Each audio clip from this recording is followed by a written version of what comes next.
Good evening. I'd like to call the September 2nd, 2025 regular meeting of the Newton County Board of Commissioners to order. I'll ask Commissioner Henderson if you would have our invocation, followed by Commissioner Cooper, if you'd have our Pledge of Allegiance, please. Amen. We everyone bow their heads. Most gracious Heavenly Father, we come before you with thanksgiving in our hearts. We come and asking you to guide us and just lead us into a productive county commissioner meeting. This we pray in our Lord and Savior Jesus Christ's name. Amen.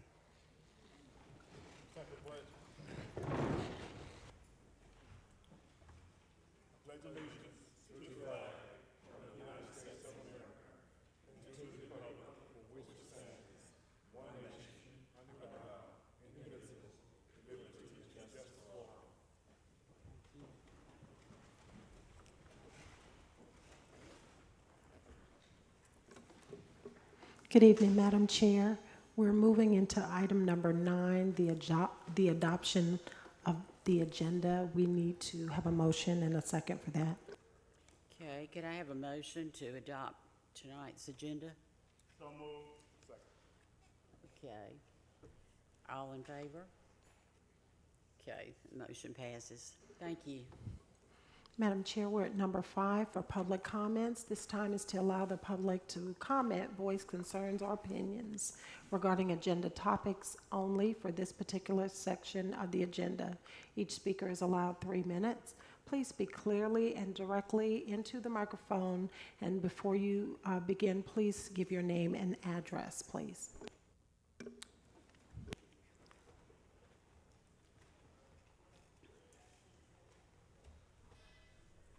Good evening, ladies and gentlemen. James Peterson, 70 Crooked Creek Way, Covington, Georgia, 30016. I would like to address item number 13, the funding of a tax commissioner, director of operations, full-time position. Correct me if I'm wrong, but the first line of the job description on the tax commissioner states the following: the essential function of the position within the organization, operations of the county commissioners is the responsibility of supervising the tax and motor vehicle office and personnel. So why are we having to hire someone to do the job that our elected official is supposed to already be doing? Thank you.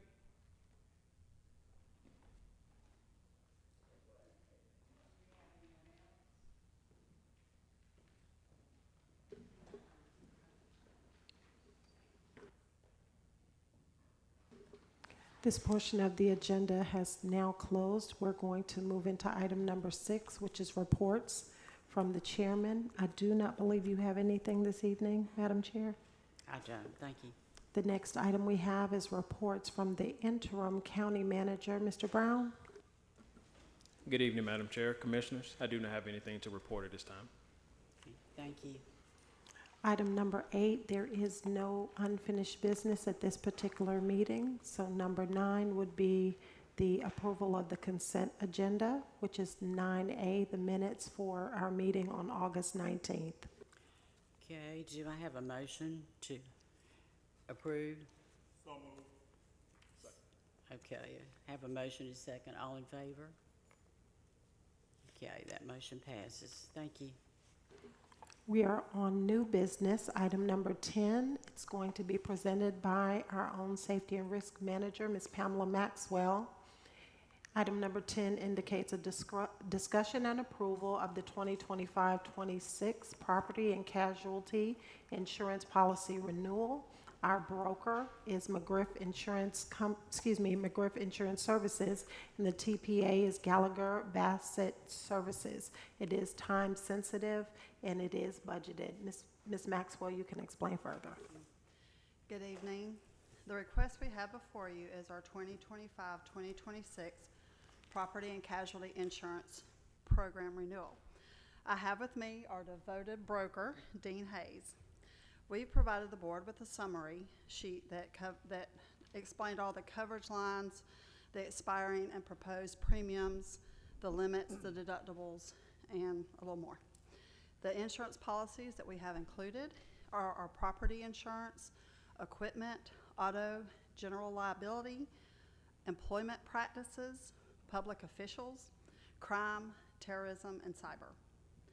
The total amount for all programs is $1,595,821. The premium amounts were based on carrier rates, exposure, and lost experience. This amount does fall within our budgetary projections. So that's all I have for you all. I'm here for any questions. Okay, is there a motion? You have, Well, I had a question, but I'll make a motion.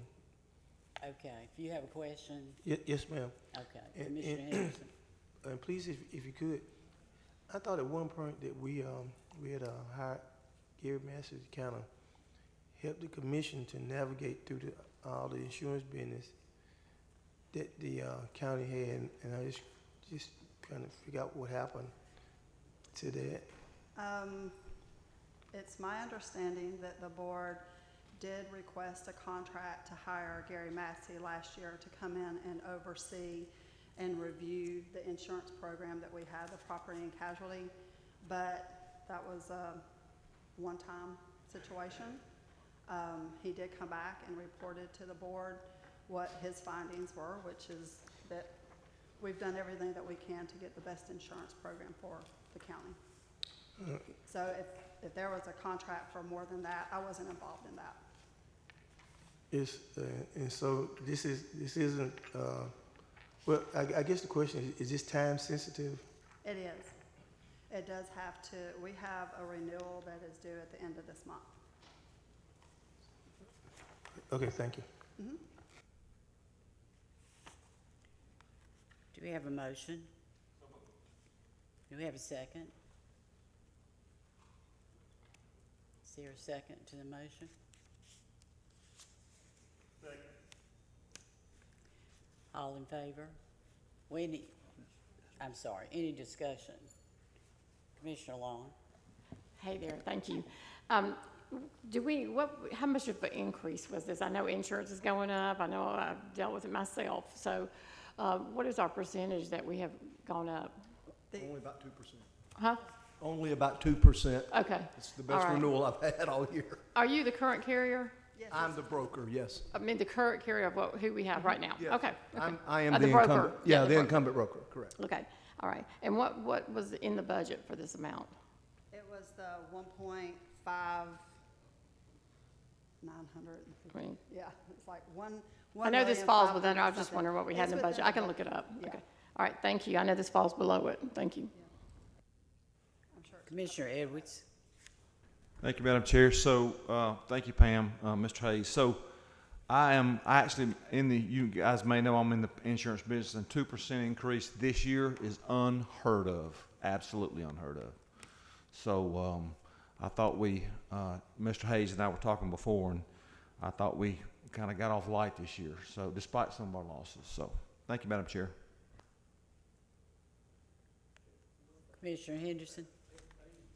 I'm a comment for the vote. Well, for some of us, such as myself, I'm not in the insurance business. I know about life insurance policy for myself and for my family, and I know about my personal insurance policy. And so I just thought that it was good that we could have somebody that we knew, maybe the board who knew, like Mr. Gary Master, whether it was 2% or 1%, whatever it was, to just give say, well, this is the best thing for the money that we're spending. And it just seemed like it's the same amount of money that we budgeted. Like just like I went in the budget, and said, whoop, here's $1.2 million, $1.1 million, or something close to it. And I just like somebody who knows it better than I know, and somebody that I trust. Thank you, Madam Chair.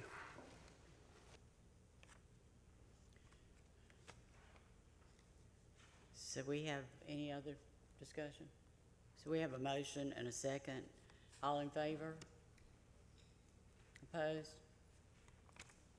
Okay, thank you. Thank you. We Thank appreciate you.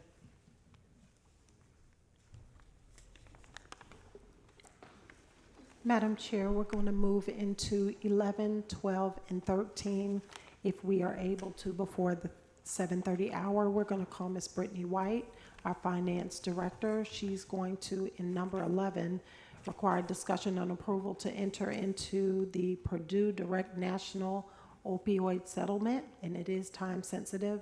Number 12 will require discussion and approval of the electric service agreement between Snap and Shoals Electric and Newton County Senior Enrichment Center. It is also time sensitive.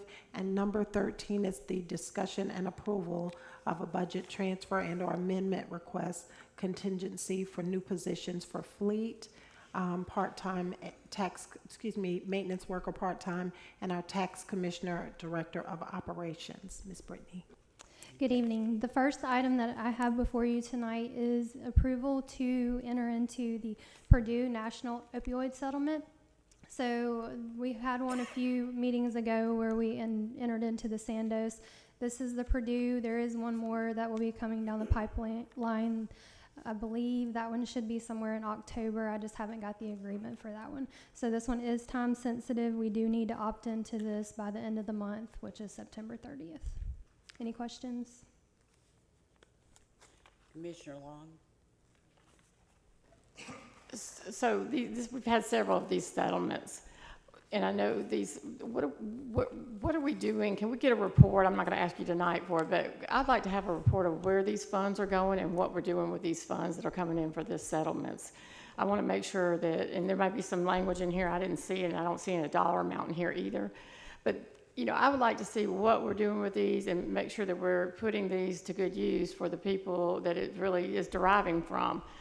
So I'm not sure if you could get us for our next meeting kind of a breakout, if that's okay, of where these funds are, where we're putting them, and what are we using them with. I don't want to see them get gobbled up in some other project when they really should go out to a lot of the services that we have in here in the county that can help people. I will tell you, when we first enter into these agreements, we don't have a dollar amount because I think it depends on how many entities actually enter into. We are currently in settlement agreements with 4 or 5 different settlements. The money flows in annually, so right now we have around $500,000 in the bank. And then we have formed an opioid committee that we're meeting with now, so we plan to present to the board in the next couple months. Good. Different plans from that committee. Good, good. Thank you. It's okay. Okay. Commissioner Edwards? Yeah, thank you, Madam Chair. So I hear the part about the committee and the forums. So, and James and I were having a side conversation a few minutes ago. I would just caution, and I know you guys will be, this is one-time money. It's not the money that keeps on giving. So we can't establish something that requires funds year over. So I just want to remind everybody. Thank you, Madam Chair. Do we have a motion? Second. Okay, we have a motion to second. Any other discussion? All in favor? Okay, that motion passes. Thank you. Okay, the next item that I have for you tonight is the electrical service agreement between Snapping Shoals and Newton County to establish permanent power at the new Senior Enrichment Center. Are there any questions about this? Okay, do we have a motion? So moved. Second? Second. Any discussion? All in favor? Okay. That motion passes. Thank you. And the final item tonight is a budget transfer out of our contingency for new position funding. So in this year's budget, we did have $1,750,000 budgeted for new positions. So the first 2 requested positions that are coming to you tonight are going to be a part-time fleet maintenance worker. That start date is anticipated to be 9/8/2025. So the total salary and benefits for that position would be $16,000, and then also a director of operations for the tax commissioner, which would be a full-time position, selected to start on 9/8/2025 as well. Total salary and benefits for the remainder of this year. So this is budgeted at around 83% for 10 months would be $105,375. Do we have a motion? Second? Second. Any discussion? Commissioner Edwards? Thank you, Madam Chair. So, just so the public is clear, Brittany, these were anticipated positions well before the budget was established, correct? That's why we put back money for these positions, correct? Yes, so during the budget process, all departments, they submit any new position requests. Right, so this is not like it's unbudgeted. We had planned for this. Yes, so we don't actually move the money into the line items for those positions until they're ready to be hired. All right, thank you. Thank you, Madam Chair. Commissioner Mason? Thank you, Madam Chair. I know there was a question in regards to earlier from one of our residents in regards to the Director of Operations. When you look at tasks, is the Director of Operations doing the exact same thing as the Tax Commissioner, or have we outlined, or you may or may not know, have we outlined, is this kind of like a Deputy Tax Commissioner, or is it like, what do we know specifically what they're doing, and is it the same as the role of the Tax Commissioner, just for clarification for our residents? Okay. Mr. Brown? Yes, that role will be serving as the Deputy Tax Commissioner. Thank you, Madam Chair. Commissioner Henderson? Is this the way the job posted? The Deputy Tax Commissioner?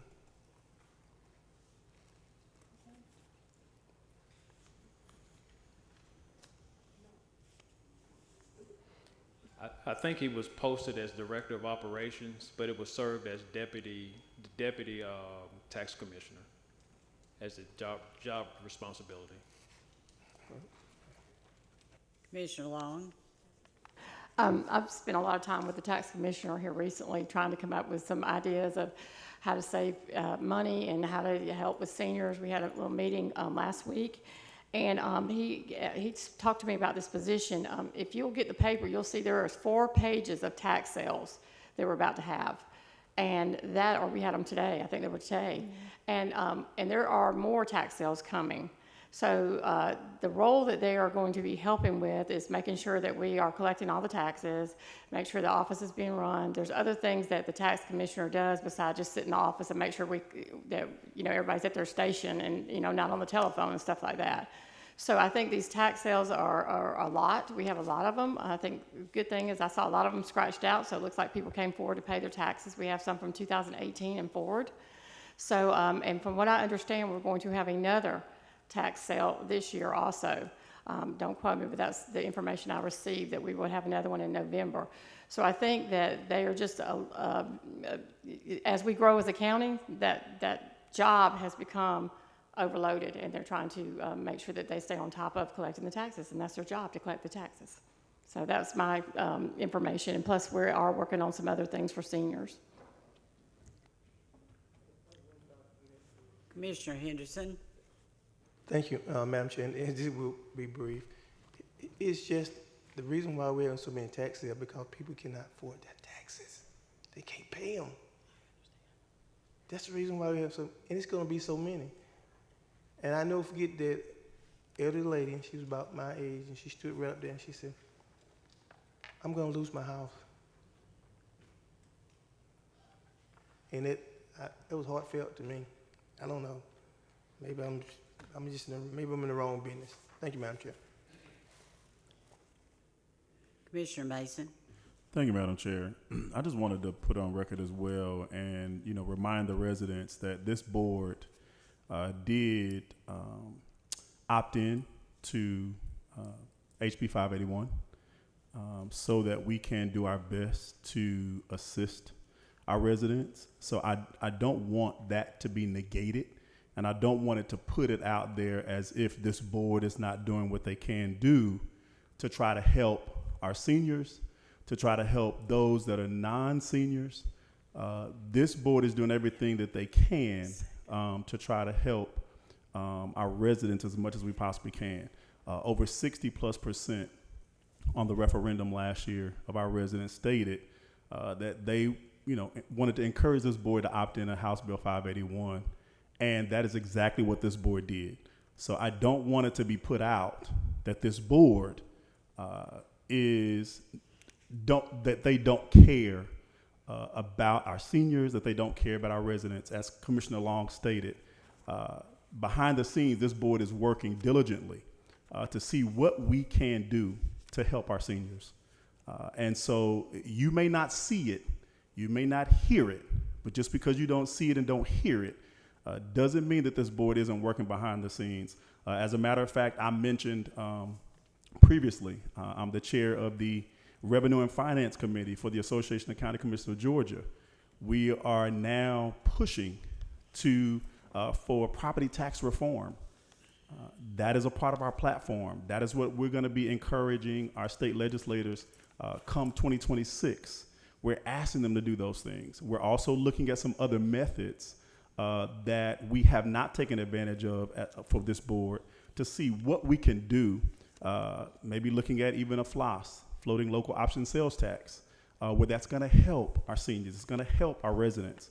So I don't want the narrative to be put out there that this board isn't doing what they can do to try to help. Just know that we are working diligently to help our residents in the area of property taxes. Thank you, Madam Chair. Thank you.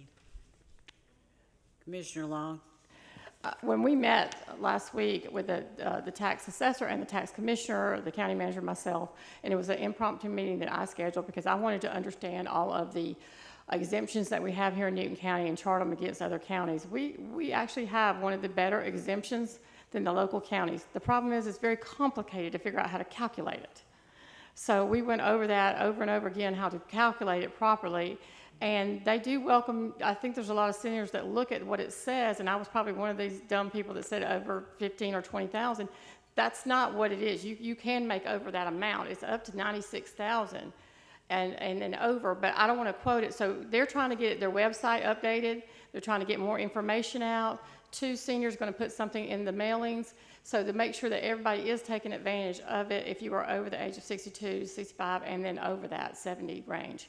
So it was very enlightening to see that compared to the other counties around us, ours was actually higher than other counties. And I know people are sitting there thinking, how could it be? It is. I just think it's complicated and people can't figure it out. So I think that's something that we are working on to make sure that we are making it simplified. Okay, we have a motion and a second. Any more discussion? All in favor? Okay, opposed? All right, that motion passes. Thank you. Thank you. Thank you. Madam Chair, we're on item number 14 being presented by Mr. James Brown. Newton County Water Resources Cornish Creek is requesting approval of Patton's Partnership Program PM Service Agreement for compression services. It is time sensitive. The cost is $16,133.25. And Mr. Brown, you can go for it now. Good evening, Madam Chair, Commissioners. This is an agreement with the Patent Services for routine maintenance and on the equipment that we have for compressors for the Cornish Creek Water Treatment Plant. Do we have a motion? Any discussion? All in favor? Okay, that motion passes. Thank you. Madam Chair, we have about an 8-minute time frame before 7:30 if you wanted to take a 7-minute break. Yes, thank you. Okay, we'll adjourn or take a 7-minute break and we'll return back at 7:30 promptly to begin our public hearing to begin at 7:30. Thank you.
call the meeting back to order.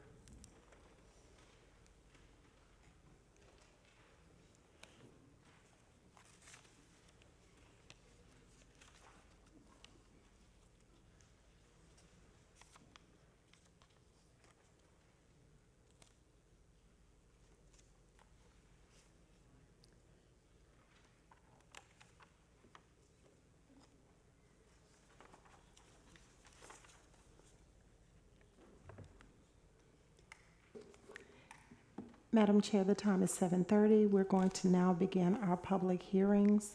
And we're going to ask Ms. Shayna Applewade if she would come forward for our first initial zoning hearing.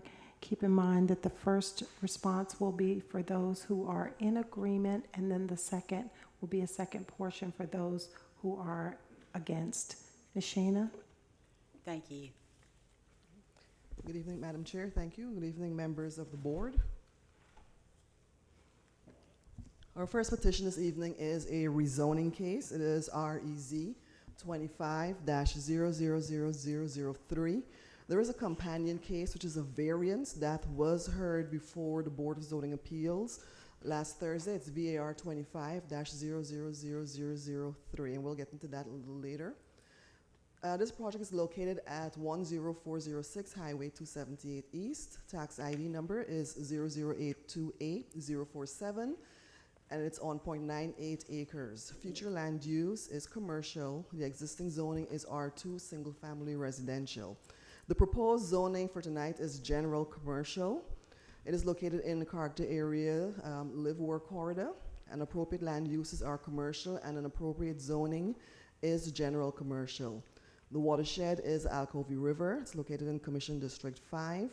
The owner is Suttles Veterinary Properties LLC, and our rep tonight is Mr. John Nix. So on 8/20, the Board of Zoning Appeals, they approved the variance to reduce the southern setback to 40 feet and the northern setback to 140 feet. And those were the conditions that they stipulated. I just want to bring the final condition to the board's attention, where it says that should the Board of Commissioners deny this rezoning tonight, then this approved variance becomes void. So basically, they approve them to have those reduced setbacks. When tonight, the applicant's intent is to rezone the property from R2 to general commercial to expand the existing vet clinic. And again, the site, it is currently the existing clinic or animal hospital on Highway 278. It's been there at least 45 years. And there are other commercial uses east and west of the site, and there's undeveloped land to the south. The applicable section would be section 510060 for animal hospital or veterinary clinic. This is included in your packet, so I won't read through all of these. So the site plan analysis, this is the current, this is the proposed site plan they're looking at, but it is the current location. So it's going to be a 4,138 square foot building. They're proposing about 30 parking spaces to the north and the west side of the property. There's a proposed detention facility or detention or stormwater pond to the east. There's currently a shared driveway, which is down the middle here.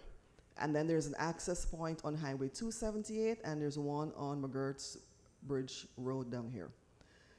We do have residential zonings across 278 to the north, and as well to the south over McGirt's Bridge Road, which is why they needed the variance to reduce these two buffers here from 500 feet all the way down to 240, and then 40 feet off of McGirt's Road. So the proposed site plan meets or exceeds the requirements of the 2020 Newton County UDO, and of course signage must comply with the UDO. So again, this is what they're proposing. They've expanded the building to this new light yellow footprint. So in conclusion, staff is of the opinion that the proposed rezoning to general commercial may be appropriate based on the similar zonings and uses in the nearby area. The proposed use is an improvement to the current veterinary clinic, and the commercial zoning will make the property code compliant. The rezoning will be consistent with the policies and intent of the comp plan. And additionally, the flume category is commercial, which supports the general commercial zoning district that they are currently requesting. Recommended conditions. So should this petition be approved by the Board of Commissioners, it should be approved, general commercial, conditional, subject to the owner's agreement to the following enumerated conditions. Where these conditions conflict with the stipulations and offerings contained in the letter of intent, these conditions shall supersede unless specifically stipulated by the Board of Commissioners. 1, to the owner's agreement to abide by the following. A, the applicant, they must obtain a variance, which they did. The board approved that on the 28th, and which would be to seek relief according to section 510-060A. B, maintain compliance with section 510-060B, C, and D of the ordinance. C, prior to any land disturbance, demolition, construction, addition of, or removal of walls, the applicant must apply for all required permits. D, prior to the issuance of permits or licenses, all plans must be approved by Development Services, Fire Services, Public Works, and all applicable external agencies, such as GDOT, GSWCC, and the Water Authority. E, limit number of total occupants to the occupant load set by the Newton County Fire Services. F, provided sprinkler inspection to the Newton County Fire Services and Development Services, and this inspection must be approved prior to the release of a business license. G, obtain and maintain said business license. H, complete an annual fire inspection from the Newton County Fire Services. So this is the current aerial of the existing clinic. So it has a much smaller footprint that they're looking to expand. We have our current existing access point on 278, which is a shared drive with the property to the west. There's also access on McGirt's Bridge Road at the bottom here as well. And there's the variance was for them to reduce, this is residential here and over in the city, so it was to reduce the buffer on this boundary here by up to 240 feet. And then across 278, it was to reduce it by 140 feet because the ordinance stipulates that a veterinary clinic must be at least 500 feet away from residential zoning. So that variance was approved by the board. We have our current zonings. Everything in yellow is residential, including the current property, and they're moving to commercial. This is the flume. The entire flume is commercial for that entire strip of properties here. It's an Alcovy River watershed, Commissioner District 5, Live Work Corridor character area, and this is their survey and site plan. This is what it looks currently. The existing building and a temporary storage building which will be removed. These are current ground view pictures of the building. It's a little red building here. And of course, this is the concept plan that they are proposing, and we have a close-up of it. And these are the renderings of the elevations of what the new building is going to look like. So they're proposing to move from the red building that they have now to this. So you've got the front elevations, rear, and of course the two sides. And if there are any questions for staff, if not, Madam Chair, this is a public hearing.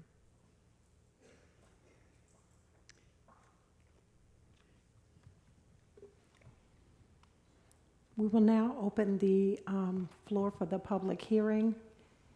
All those in favor of the request are invited to come to address the board. There will be a total of 10 minutes for those speaking in favor.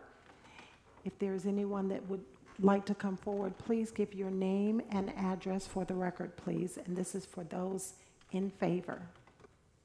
Good evening, Madam Chair, members of the board. John Nix, 945 Bank Street, Conyers, Georgia.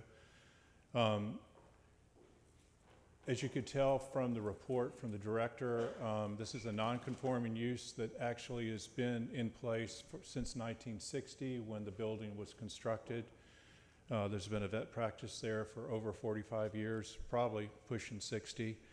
The current physician or vet that lives there, he probably does live there, Michael Kruger, he sold the practice to my client, Patricia Suttles, about a year ago. He continues in the practice.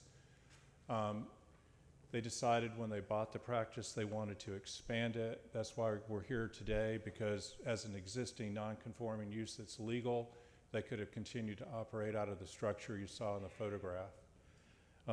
When we started this process, we mailed letters out to adjoining property owners and anybody that we thought was within 500 feet. And we probably mailed out 13 or 14 letters and we got no responses. We got unanimous approval by the Planning Commission with no one speaking in opposition. And the big lift was getting the variance last Thursday for the distance requirements.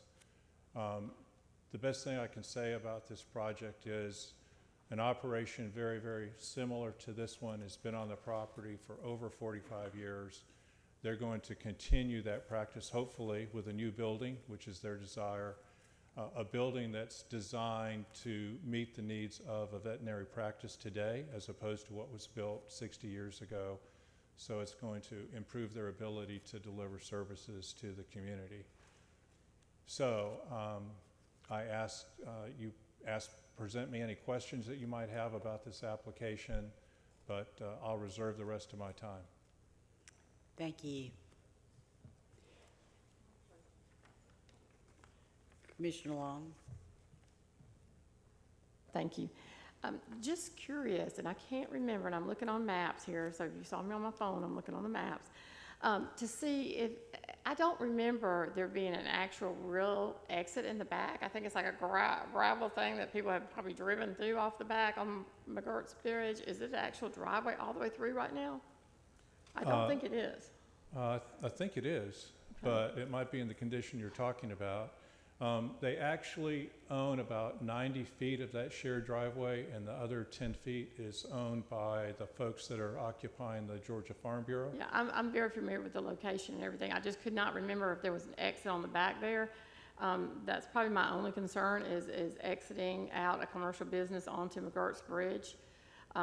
I've spoken with several of the homeowners, and there's a church building behind them. They don't have any opposition with it, but they are concerned that if people go out the back, there's a lot of traffic on McGurk's Bridge that can go either way. Now the traffic funnels to 278 correctly, and everybody has to turn right. And if you make them go out the back, then they can turn left or right on 278. So that's really the only thing and I know the volume with a lot bigger building will be a lot more volume than currently is at the clinic now. So that would be my concern. I'm not sure that the driveway is completely going out the back, like a real driveway. That's the only thing I'm asking, because that would be my only concern from the citizens. Well, I'm sure my client would defer to staff and to Newton DOT as far as having that rear exit. As a history major, it seems to make sense to me to have two exits from the property, but I understand what your concern is about the road that's less traveled as far as being two-lane as opposed to coming out on 278.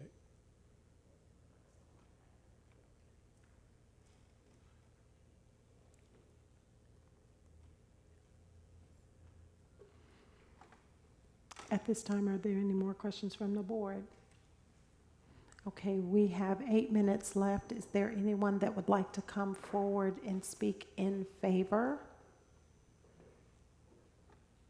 That portion of the hearing is now closed. We're going to now hear from those who are opposed to this request. If you are opposed to this request, please come forward and address the board. We ask that you provide your name and address. That will be provided also an additional 10 minutes. Is there anyone opposed? Okay, do we have a motion?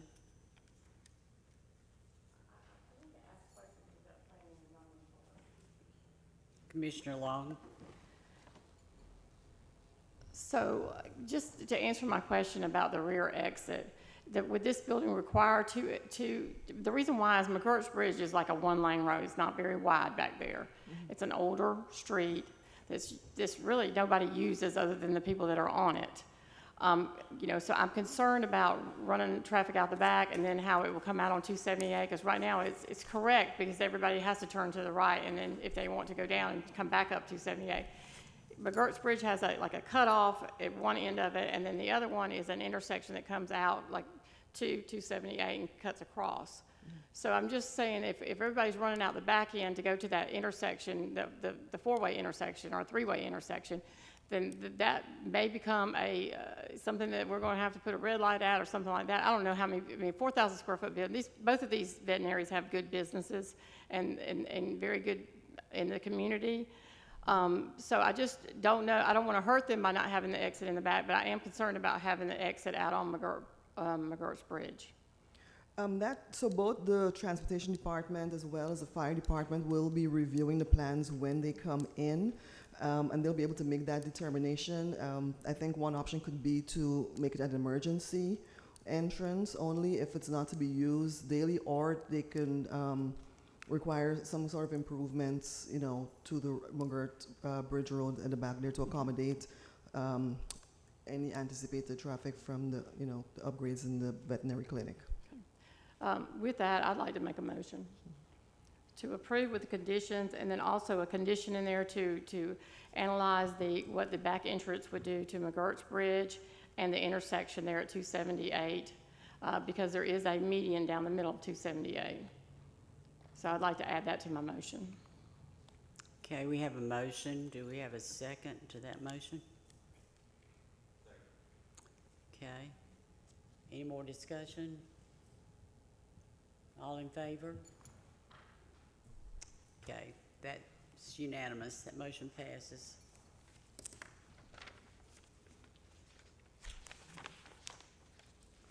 Ms. Applewhite? Thank you, Madam Chair. Our next petition this evening is a future land use map amendment, FLU 25-00005. It's located at 140 Snapping Shoals Road, tax ID 0019015, and it's on 1.32 acres. The existing land use map is residential. The proposed future land use map is industrial. The existing zoning is agricultural, residential, and the proposed zoning would be heavy industrial M2. The watershed is the South River. Character area is the emerging suburban and conservation and recreation area. And the appropriate land use is industrial and conservation for those respective character areas. This is located in Commission District 1. The petitioner is ARK Asset Group LLC. Representative is John Nix. So today we're just looking at the future land use map amendment, not a rezoning. Just a brief history. So on 6/5 of 2025, a land disturbance permit was issued for a dump and delivery business located across the road at 145 Snapping Shoals Road. And on 8/26, the Planning Commission, they recommended denial of this flume amendment due to concerns of the possible industrial uses that could go there.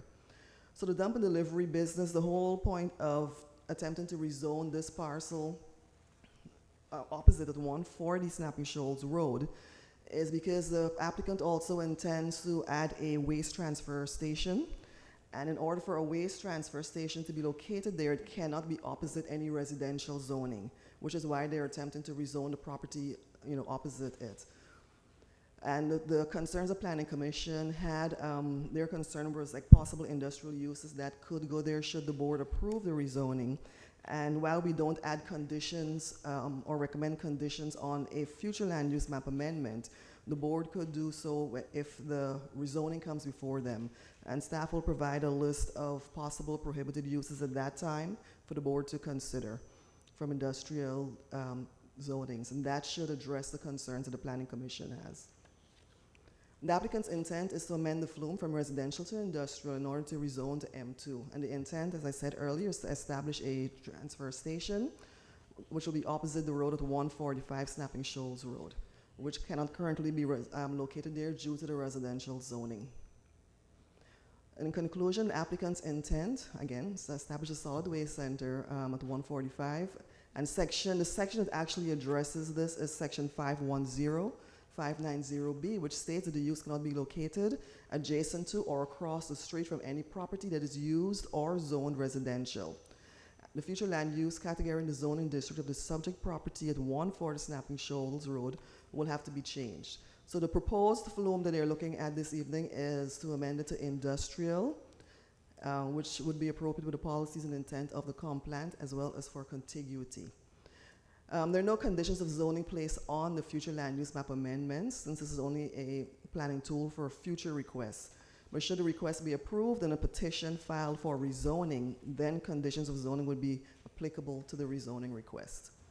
So this is the parcel we're looking at here. This is 140 Snapping Shoals, this little round parcel here. Across the road here is where they have the dump and delivery currently and where they're looking to put the waste transfer station.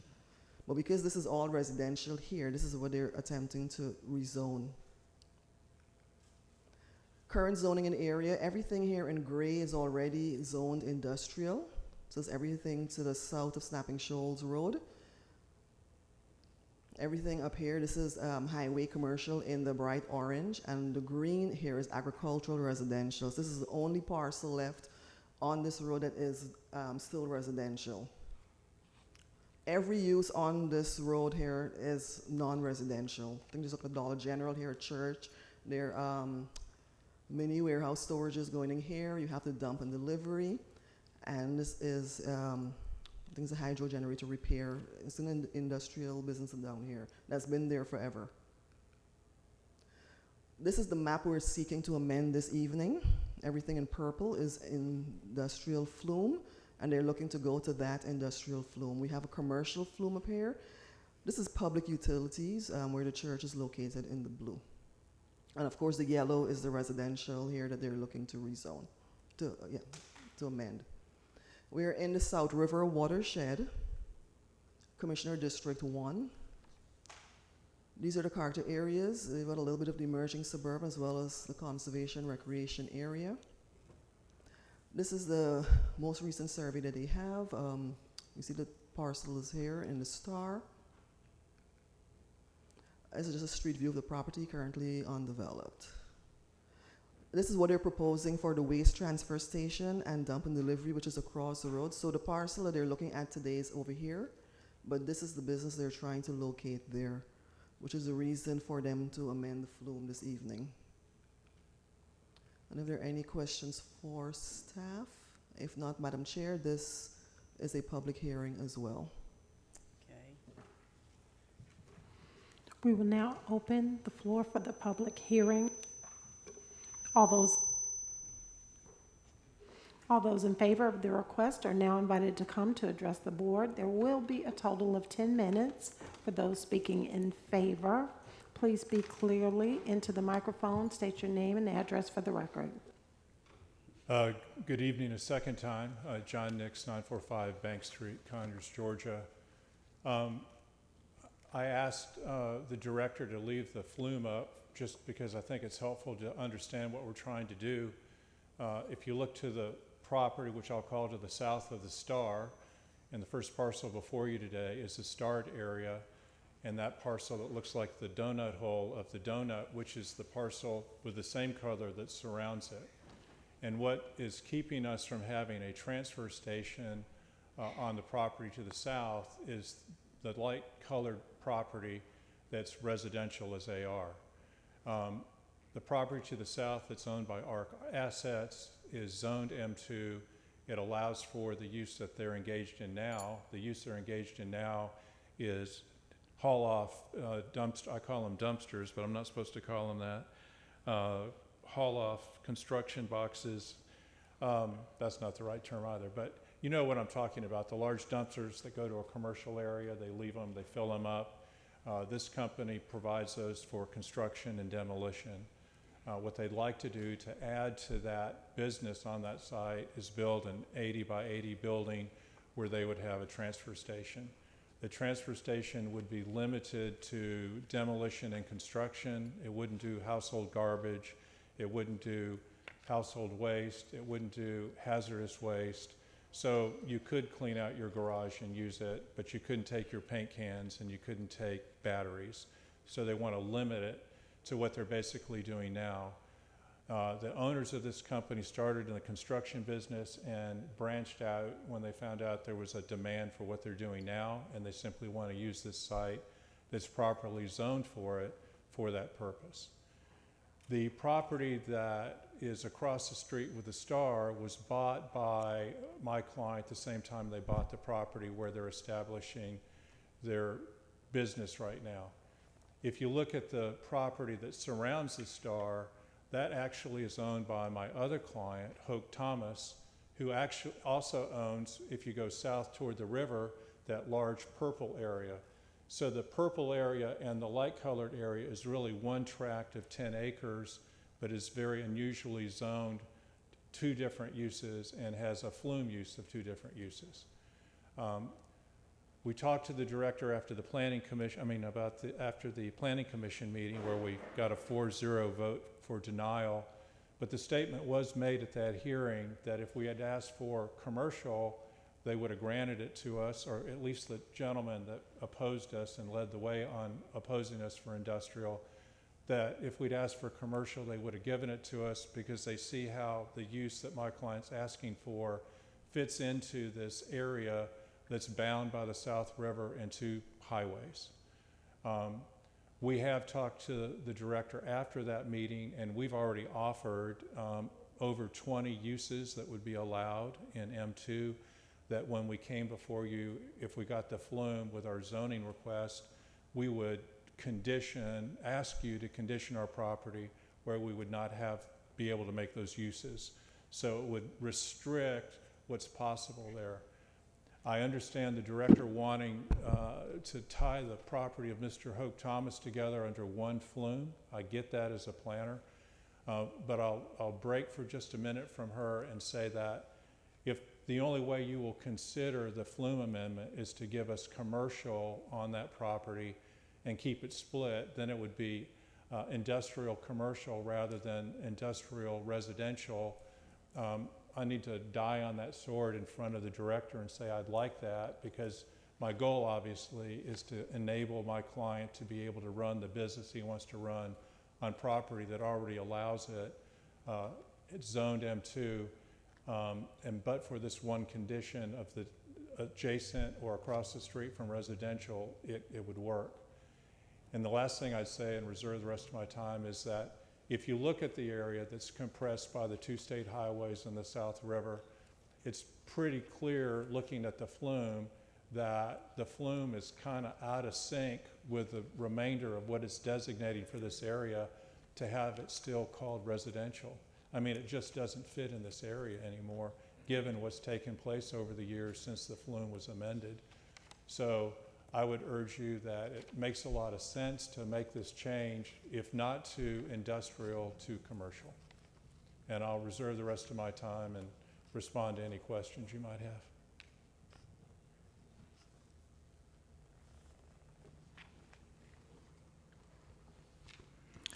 If there are no questions, if anyone else would like to speak in favor, there was 4 minutes and 58 seconds, I believe.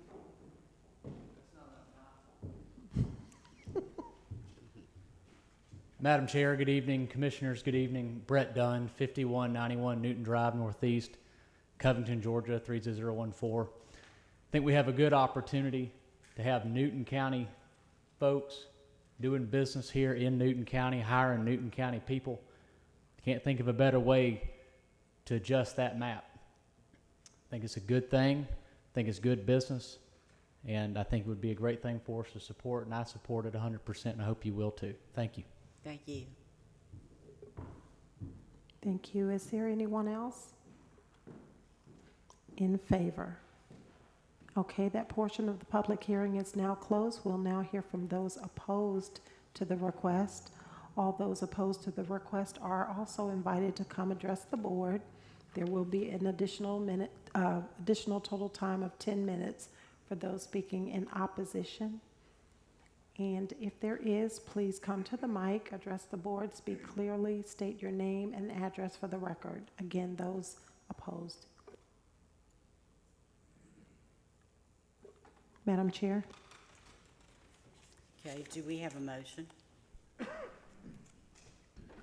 Madam Chair, at this time, I'd like to make a motion to adopt flume change FLU 25-000005 with staff recommended conditions. Thank you. Do we have a second? Okay, Commissioner Cooper. Any discussion? All in favor? Okay, that's unanimous. Thank you. Thank you, Madam Chair.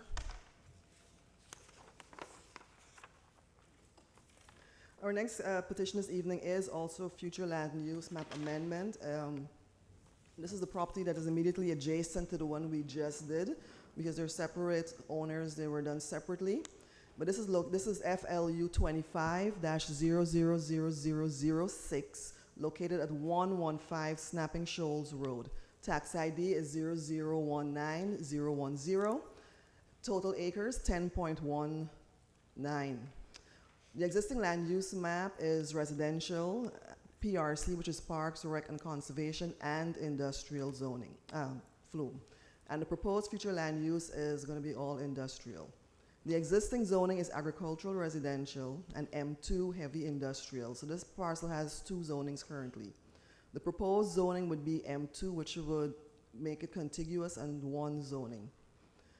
So the watershed is the South River, character areas, emerging suburban and conservation recreation area, and appropriate land uses, which is what we're here for today. It would be the FLUME as well as conservation. It would be industrial as well as conservation. This is located in Commissioner District 1. Owner is Hoke and Mike Thomas, and petitioner is being represented by Mr. John Nix. On 6/5, a land disturbance permit, again, was issued for the property adjacent, opposite, at 145 Snapping Shoals Road, and they're amending the FLUME on this current property to allow, a waste transfer station. This petition is similar to the one that I just proposed. I won't read through every single thing unless there are any questions for staff. But the intent is the same, eventually to amend the FLUME to industrial and then eventually to rezone to industrial in order to accommodate the waste transfer station and the dump and delivery business, which will be located opposite it. So in conclusion, the site is dual zoned, agricultural, residential, and heavy industrial, and the FLUME is residential and industrial. So approximately 50% of the parcel has an industrial FLUME. So in order to make the property's FLUME and the zoning district consistent, the future land use will have to be amended, and then the property has to be rezoned. And then, of course, the solid waste transfer station, which is proposed to be developed across the road from this at 145 Snapping Shoals Road. But because Section 510.590B states that the use cannot be located adjacent to or across the street from a property that is zoned residential or has a residential use, this would give support for the FLUME petition. So furthermore, the proposed FLUME amendment to industrial for the parcel is appropriate with the policies and intent of the comp plan. So since this is a FLUME amendment, there are no conditions of zoning placed on the future land use map amendment, since it's a planning tool. So, but should the request be approved and a petition filed for rezoning, then the conditions of zoning would be applied to the rezoning request. So this is the aerial view. So now we're looking at the parcel to the rear, which is one big parcel. Here it has two zonings, what we call a dual zone parcel. And this is something that we try to correct according to today's zoning ordinance. So it's zoned agricultural, residential, and heavy industrial. This is the FLUME, which is the same thing. It has a residential FLUME to the north and an industrial FLUME to the south, but it is one parcel. It also has a little bit of parks and rec in the green, which will remain. We won't change that. We're just seeking to amend the residential FLUME up here. The watershed is the South River, Commissioner District 1. The character area, emerging suburban and conservation recreation. This is our survey. Now it shows like the rear parcel. This is just a street view of what's currently out there. It's largely undeveloped. This is the hydro generator repair business at the south. And of course, this is the concept plan for the dump and delivery and the waste transfer station, and the parcels we're looking at are over here today. If there are any questions for staff, if not, Madam Chair, this is a public hearing as well. Thank you. We will now open the public hearing. All those in favor of this request are invited to come to address the board. There will be a total, Mr. Nix, of 10 minutes for those speaking in favor. Please speak clearly into the mic. John Nix, 945 Bank Street. First of all, I want to thank Mr. Kitchens for retrieving me from walking out. I want to apologize to Mr. Thomas for walking out. But it is my wife's birthday, and I was under strict instructions to come home as fast as I could. And I guess I was overwhelmed by that urge. I have nothing to say about this application that I didn't say already. It's the same argument, the same presentation, and I'll stand for questions. Okay. All right. No questions from the board. At this time, we have 9 minutes and 30 seconds. If there's anyone that would like to come forward in favor. Is there anyone else that would like to come forward in favor? Okay, that portion of the public hearing is now closed. We will now open the floor for those who are opposed to this request. You have the same 10 minutes. Please speak clearly into the microphone. State your name and address for the record, please.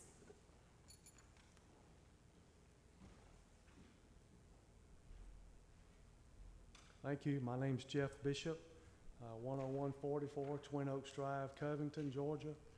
I don't know if I'm for it or against it. I don't know too much about this, but it kind of strikes me as odd that the Planning Commission on this project and the one before voted by a 4-0 vote to deny it, and nothing's even been said about that.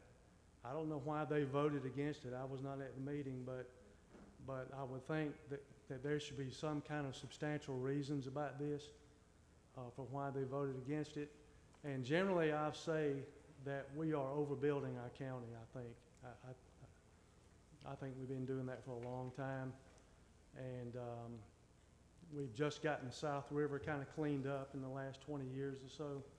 And I'd hate to see it get impacted by industrial waste again. So I'd like to know why it is that the reasons that the Planning Commission gave to deny this are not being brought out now. Thank you. Thank you.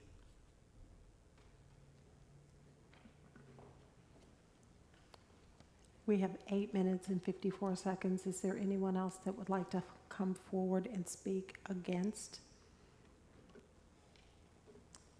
Okay. At this time, we'll move forward with the public hearing.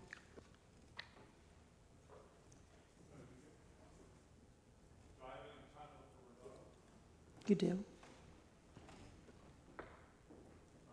I can answer the gentleman's question about the Planning Commission. One gentleman stated, and he's the one that led the vote on it, was he didn't see allowing this to be industrial. He understood what we were trying to do, and there were no other comments from the remaining members of the Planning Commission at all, and there was no one in opposition. And because he had a pretty strong feeling about it, it won 4-0 as far as turning it down. After the vote, he looked me right in the eye and said that if you were asking for commercial, I would have granted it because I understand what your client's trying to do. So it wasn't like there was any issue about whether or not it was appropriate. There's been an M2 use on the river since like 1923. And I don't think there's been any issues regarding pollution, or certainly hasn't been anything reported. The site we're talking about is over 5 acres. Everything's up to the front. It's a great distance away from the river. And it's also the kind of use that is watched as far as the kind of activity that goes on there. And what's important about this applicant is they only want to have construction and demolition debris. They don't want anything hazardous. They don't want any trash. So it's going to, as far as the transfer station goes, it's going to have a very limited capacity or service that they're going to allow to be used there.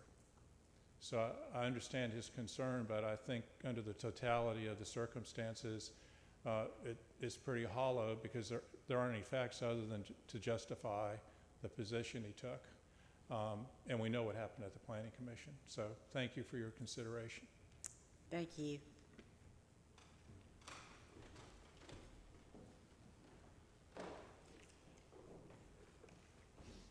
Do we have a motion?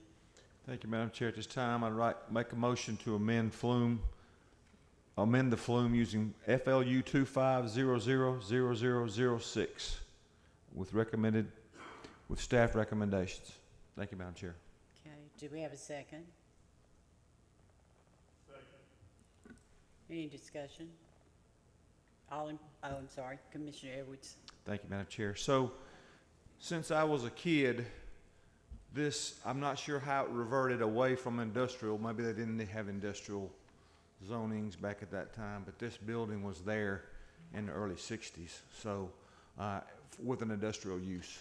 And through my email conversations with the owner, the potential operator of this company, this outfit, I'm satisfied that they are taking necessary precautions to protect our river. So, and as the gentleman stated, it'll only be demolition of wood type products, construction type products, no household waste, and no hazardous materials. Thank you, Madam Chair. Thank you. We have a motion and a second. All in favor? Okay, that's unanimous. Thank you. That passes.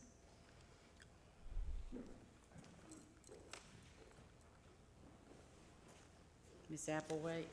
Thank you, Madam Chair. Our next petition this evening is also a future land use map amendment. That's FLU 25-000007.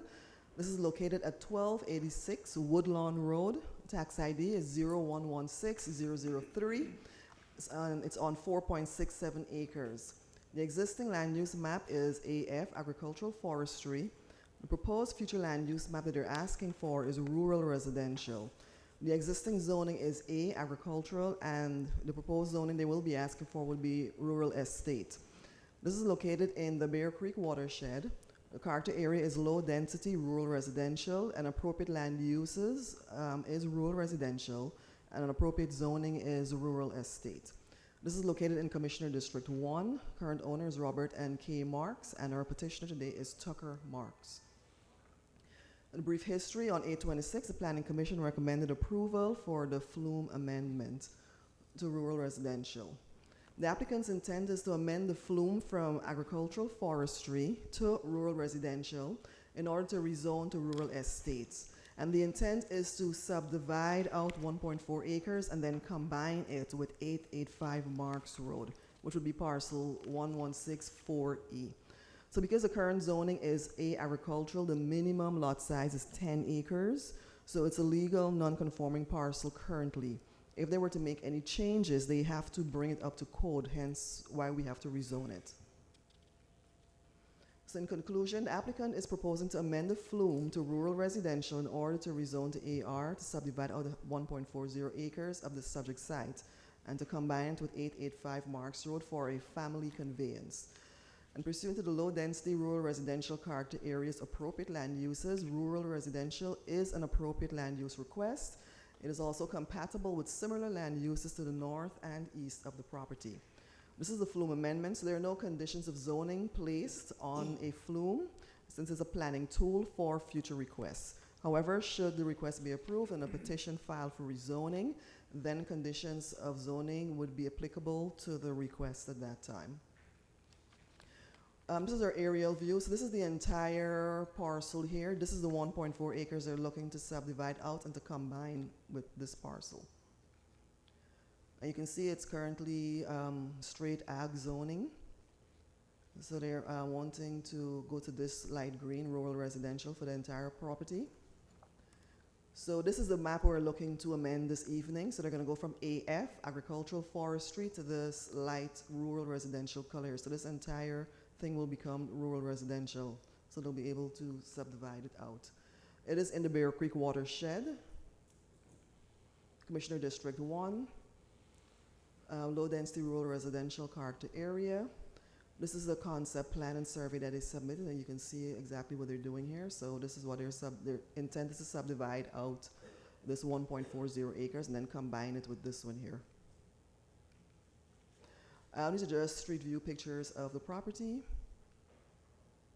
And if there are any questions for staff, if not, this too is also a public hearing, Madam Chair. Okay. Madam Chair, at this time we will open the segment for the public for public comments. I apologize. All those in favor of the request are invited to come address the board. There will be a total of 10 minutes for those speaking in favor. If you would, sir, if you could please speak clearly into the mic, give your name and address for the record, please. Tucker Marks, 1286 Woodlawn Road. Me and my wife own the property of 885 Marks Road. We are wanting to add this 1.4 acres that my grandmother is gifting us. And there was a question that the Planning Commission asked me about the 1.4 acres getting added. That is all wetland, so it could never be built on. I think their concern was getting the additional property and eventually subdividing that, which is no intent to ever do so. So wanted to address that. Thank you. Thank you. Thank you. Is there anyone else that would like to speak in favor? Okay, that portion of the public hearing has now closed. If there is anyone that would like to speak in opposition, your time is now. But you can come forward. You've been provided also 10 minutes. Is there anyone that would like to speak in opposition? Okay, that portion is now closed. Okay, thank you.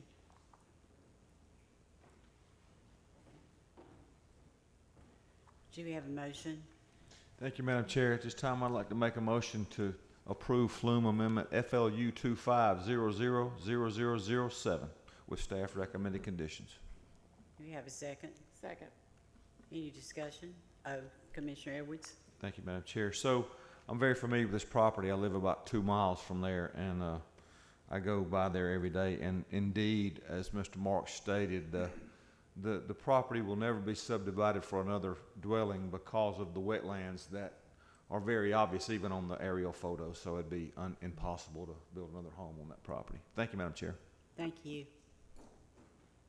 Okay, we have a motion and a second. All in favor? Okay, that motion's unanimous, passes. Thank you. Thank you, Madam Chair. Our final petition this evening is a rezoning, REZ 25-000005, located on Richard Chapels Road. Tax ID is 0008055. It's a total of 18.24 acres. The future land use map, which was recently approved, rural residential, the existing zoning currently is R2 single family residential, and the proposed zoning for tonight is agricultural residential. The character areas emerged suburban. Appropriate land uses would be the rural residential, and an appropriate zoning would be the agricultural residential. It's located in the South River watershed in Commissioner District 2. The owner and petitioner is Lonnie D. Cox, and the representative is John Brewer from W&A Engineering. So the applicant intent is to rezone the property from R2 to AR to subdivide it into 3 tracts. And this has come before the board when they did the Flume amendment. So back in March of 2024, the minor plat to subdivide it into the 3 lots was submitted.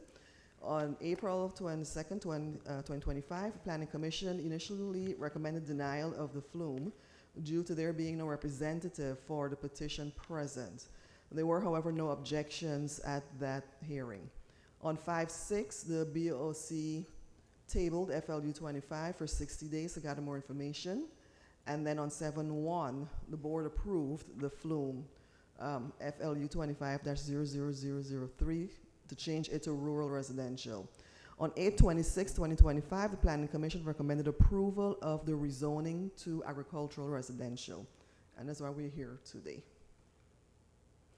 Just a brief site plan analysis. So based on the site plan submitted April 14th to our department, staff offers the following considerations. So again, it's 18.24 acres, proposed to be subdivided into 3 tracts, and there are 5.5, 6.2, and 6.4 acres respectively.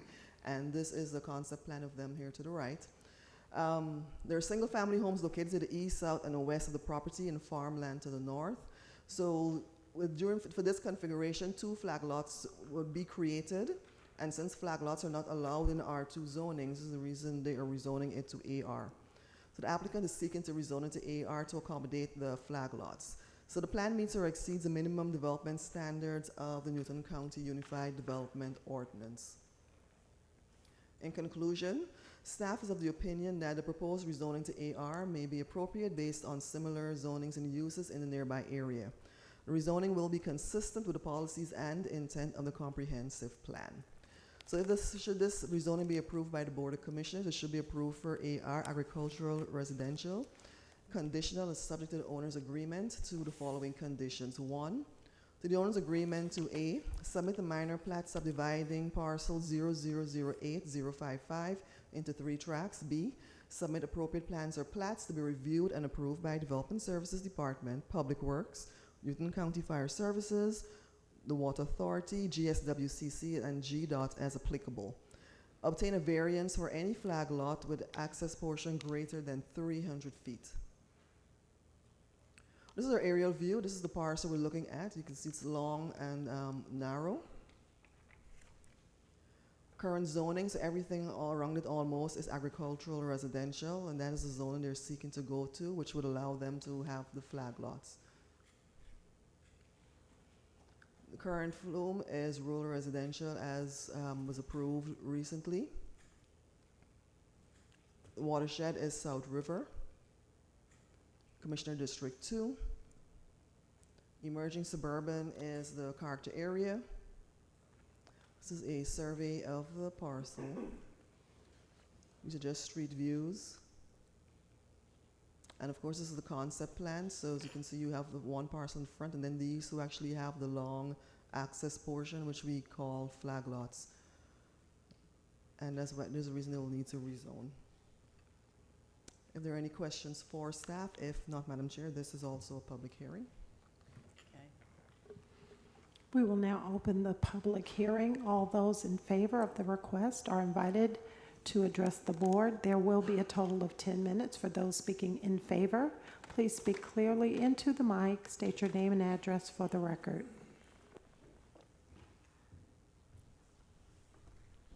My name is John Brewer, 2071 Salem Road, Watkinsville, Georgia.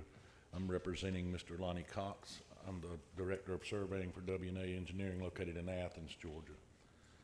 As y'all could see earlier, we've been at this for quite some time. Went before the planning a couple of weeks ago. We had no problem. We got a unanimous vote, and this is the third or fourth hearing that public hearing I've been to, and we've not had any opposition from any of the neighbors. You could tell by the map that this piece of property has 11 adjoiners as it sits right now. It's zoned R2. The owner has owned this property for over 23 years. It's not like he bought it and is trying to flip it and to make a quick buck. Like I said, this is one of the first times in my career I've ever had the opportunity to try to zone something backwards. We're going from a R2 zoning to a agricultural zoning. Didn't really ever think that we would ever have any opposition to doing a backward zoning due to the size of the lots and the road frontage restriction. But Ms. Applewhite can correct me if I'm wrong. As it sits right now in its current zoning, we could have 3 6-acre plus or minus tracts that would be 122 foot wide all the way from the front to the back. Now, as a surveyor and land planner, it just didn't make any sense to me to have these long, continuous 130 foot wide lots when we could have nice building sites on the lots. And that's where we're at, and here's where it's brought us here tonight. I'd be happy to answer any questions. Thank you.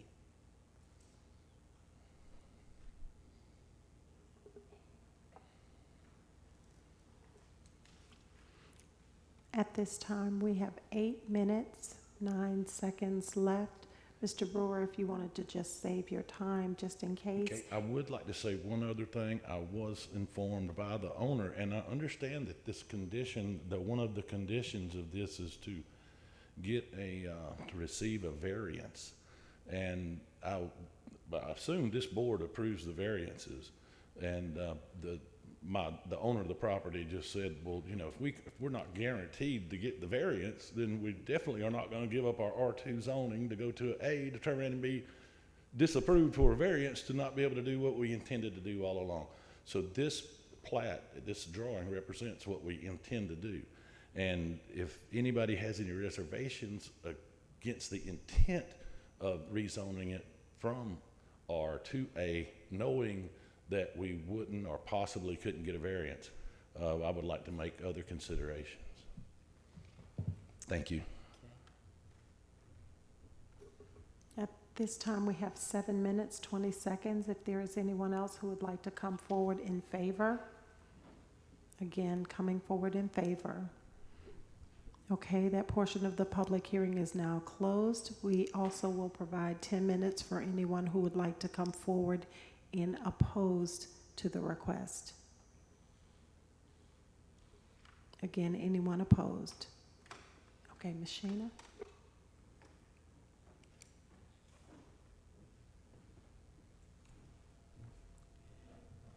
Do we have a motion? Thank you, Madam Chair. I believe we had a lot of conversation on this particular project back in July when it came before this board. And so because we have had a lot of conversation about it and actually approved it back in July, it also looks like the Planning Commission, of course, recommended approval as well. So with that being said, I move to approve RAZ 25-000005 with staff recommendations. Okay, do we have a second? Okay, we have a motion, a second. Is there any discussion? Commissioner Long?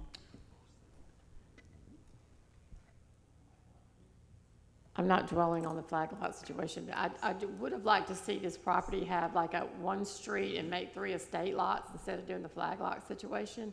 Because you could just as easily do that, make a street and have all 3 of these lots come off of a street instead of having flag lots. And I think it would be, the property would be more marketable. I think it would be better for the area.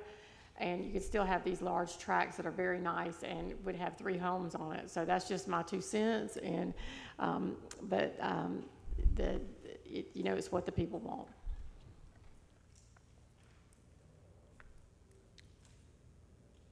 Okay, we have a motion and we have a second. So, all in favor? Okay, all opposed? Okay, that's 4-1. Thank you, that passes. Thank you, Madam Chair. I think that concludes our hearings this evening. Thank you. Madam Chair, we're on item number 15. We have progressed to public comments. This particular section of public comments is open to our citizens to address any topics that may be impacting Newton County. Again, each speaker is allowed 3 minutes to address the board. If you'd like to make any public comments, you are now allowed to come forward at this time and utilize your 3 minutes. And after your 3 minutes has concluded, the timer is on the screen. We'll ask the next speaker to come forward.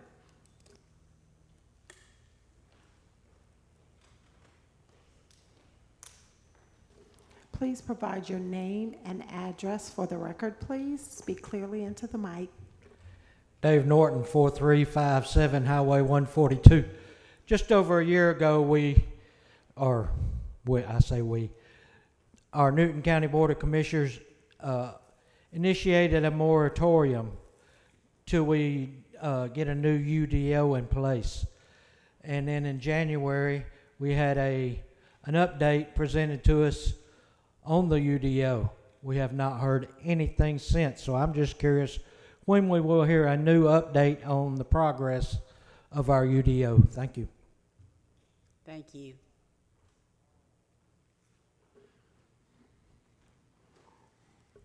Is there anyone else? All right, we'll move forward to the board comments. No, you can come. You can come.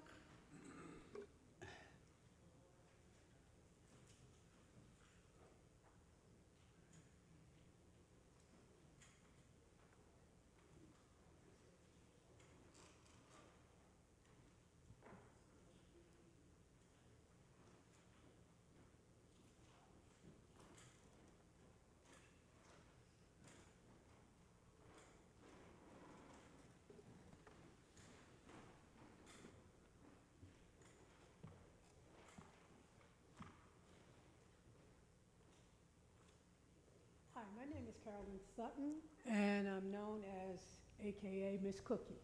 Everyone knows me as Miss Cookie. I would like to talk about, I am opposed.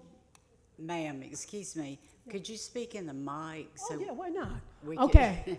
My Thank name you. is Carolyn Sutton. I live at 35 Gross Lake Parkway in Covington. I've been there for 23 years. They know me as Miss Cookie. I'm talking about tonight that I am opposing the construction that they want to do, a youth center in Fairview Corridor. Okay, it is not the right location. It is not safe environment. Okay, we have proof a public park was installed at the Fairview subdivision. Can we learn from that mistake that they made? Okay? I do not want our children not to be safe. I want them to be safe. All right? I have worked as an officer, and I know what it is to keep our kids safe. I worked with a basketball program where we had gang members. I know what it is to keep the kids safe. So please do not put that in our area. Please put it somewhere where it will be safe, where the kids can enjoy themselves and that they don't have to worry about looking over their shoulders. Thank you. Thank you. Good evening. My name is Awelda Gonzalez, aka Miss Windy. And I'm here today to talk about the same topic. 5 years ago, we came here to fight against placing that center in the middle of Fairview State. We have to have in consideration location is key for success. We are not going to put a center on the middle of a road that we are planning to use now as an alternative route when the project of Salem Road really begins. Okay, we need that area. We're not going to put our children at a risk of getting hit by a car, besides gangs and crimes. And that is not the place for a center.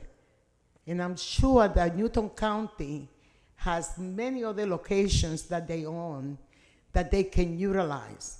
Our children should not be used as a pawn for political purpose and personal agendas.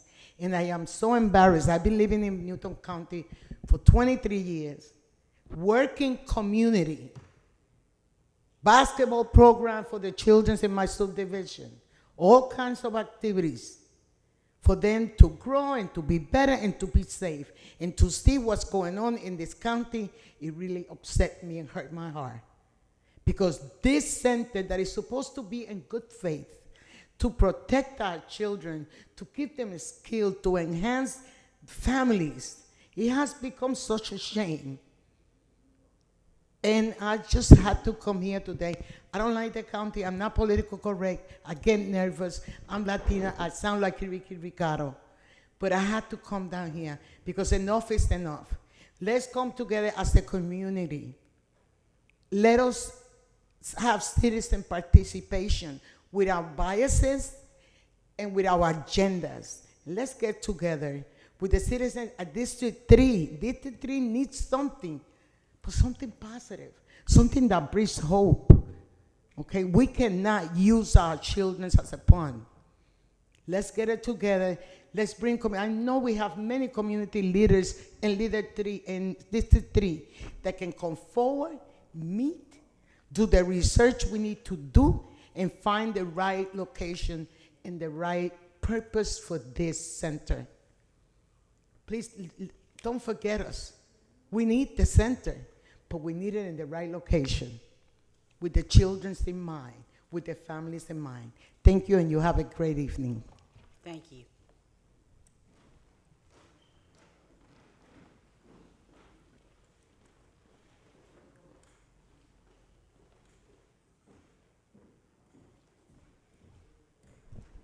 Good evening, esteemed board. Elena Sanders.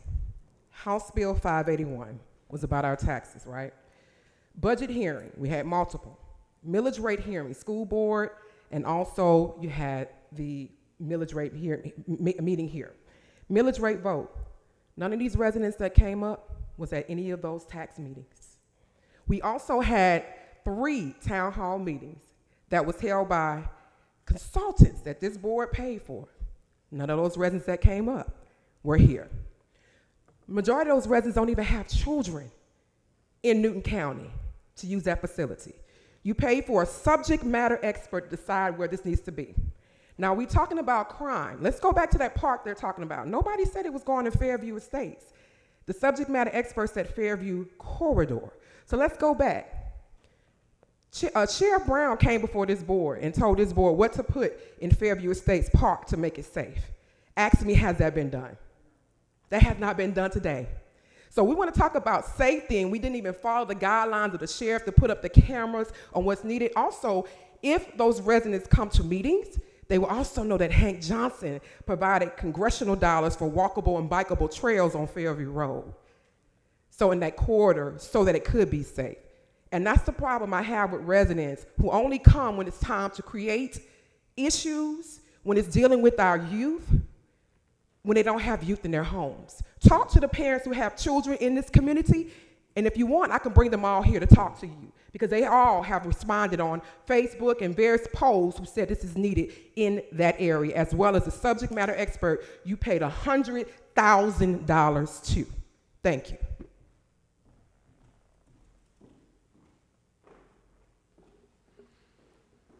Is there anyone else? Okay, we're going to move forward with our commissioner comments. Commissioner Edwards, please. Thank you, Madam Chair. So I only have one thing. I mentioned it at the last commissioners meeting, I believe. 2 years ago, we had our District 1 cleanup was in the southern part of the county. Last year, we picked up trash on 81 on the western part of my district, and tomorrow, or Saturday, we're going to do the southeastern part of the district. That's where we'll be meeting anyway. You can, the citizens can come get their supplies and go anywhere they want to go and clean in the county, as far as I'm concerned. But they're just calling it District 1 cleanup this time. So, but downtown Mansfield, they'll have trash bags and little trash grabbers, and the roll-off will be there from 3 to 9, and we'll have biscuits and coffee that morning too. Thank you, Madam Chair. Thank you. Commissioner Mason. Thank you, Madam Chair. I just wanted to address the issue of cameras. Sheriff did come before this board and requested cameras. This board approved those cameras. I then personally asked Sheriff Brown, where would those cameras be located? Sheriff Brown's response was, we don't want people to know where those cameras are going to be, so I'm not going to share that. So whether or not those cameras are placed in a specific place or not, this board has no idea where they're going to go, where they're going to be. Sheriff Ezell Brown will determine where they will be. If they're not in Fairview Estates, this board doesn't have the power to say where those cameras are going to be. The only thing that this board can do is approve the cameras, which we did. And I personally asked, where will the cameras be? And he said, for security purposes, he is not able to publicly state where those cameras are going to be. And so I want to put it on record that it's not this board's responsibility to decide where those security cameras are going to be. That is our sheriff. And he feels, and I agree, from a safety perspective, he does not want to publicly state where those cameras are going to go. So I just want to put that on record to let everybody know we have approved cameras for our law enforcement department. Thank you, Madam Chair. Thank you. Commissioner Cooper.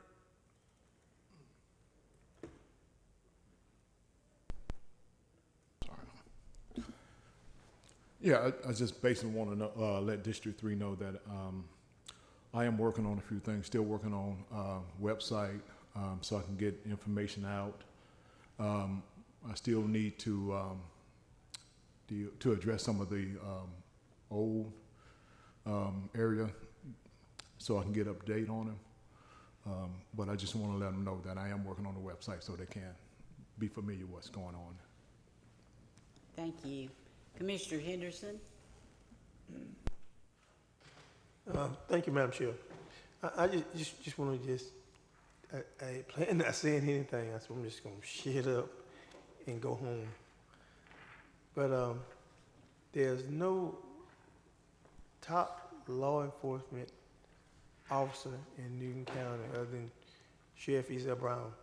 And I'm pretty sure that when he told us that you don't want to tell the folks who are going out committing crime where your camera's going to be at, and you're not funded to put them where everywhere they need to be at. So I'm pretty sure you want to say, well, we need one on every street, but yet we only funded for maybe 2 or 3 cameras, and so you just won't tell the bad guys where they're at. But I commend him, because he's only brought stuff to this board and asked for funding to try to reduce crime, especially in teenagers, and yet, you know, we couldn't understand. We didn't want to pay the little bit of money that would have protected them for the entire summer. There's going to be so many, and I just want to add this and shut up. There's going to be so many people. I think this is the reason why we hired some people over Texas office, to be sure that we had enough people when people start losing their homes, that they had enough people to do it. They said there's going to be 2 more. This is the first time ever since I've been on the board 20-some years that I don't know where to go and hire people in order to put their house on tax sales or at the corner of the courthouse. And that's bad. And we are the top government in Newton County. And those same people who may be outdoors, the same one voted for us in office. So, but anyway, I just want to say that we all just need to pray more and ask God to intercede, because, you know, I feel like we may be heading in the wrong direction. Thank you, Madam Chair. Commissioner Long? As far as tax sales go, it's unfortunate, and I feel bad for people that can't pay them, but however, everybody else has to pay their taxes. So we have to have a fair system. I think that they have, people have been working with people trying to get their taxes paid, but if you become 3 or 4 years behind, then I don't know how you get caught up. I don't know the answer to that. I feel really bad for people too, but however, I feel bad for the people that are paying them and they see that other people are not paying them. So the law is very clear about tax sales and how those are carried out. You know, I think that the previous tax commissioner worked with people. I knew him very well, and I would come across real estate closings sometimes where people had not paid the taxes in years, and I'm thinking, how does that happen? You know, I didn't pay mine. They'd be after me probably in 10 minutes. But, you know, it is unfortunate that seniors are getting hit with these high values, which raise the taxes. So let's get back. It is the values that have increased over these years. And, but there has to be a fair system, and I don't know the answer to that question because I do feel the same way you do. I don't want people taxed out of their properties, but we also have to have the burden, it is taxes, and that's what we have in our country is taxes that we have to pay. So as far as Sheriff Brown, I think he's being very innovative. He's got some programs going on with cameras, and he's doing a good job of trying to get as much safety as he can out there. And we're being notified of some things that are going on that Sheriff Brown is doing. I'm sure he'll make those things public when he's ready. I don't want to speak for Sheriff Brown, but I think that he is aware that we have, in fact, I got pulled over the other day for having my cell phone in my hand, and they did give me a warning. I was really shocked, but I was trying to connect my Bluetooth, and he did see that I was actually not talking. So they are watching, they are doing a good job, because it is a distraction when somebody does that. So they don't want me to have a wreck or do anything. So I do feel like that I'm seeing a lot more deputies out patrolling, and that makes me happy as a citizen to see that. So those are my 2 things today. Thank you. We need to adjourn into an executive session for the purpose of discussing personnel matters. We need a motion for that. So moved. Second. Okay, we have a motion and second. All in favor? Okay.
Madam Chair, we need a motion to reconvene into public session.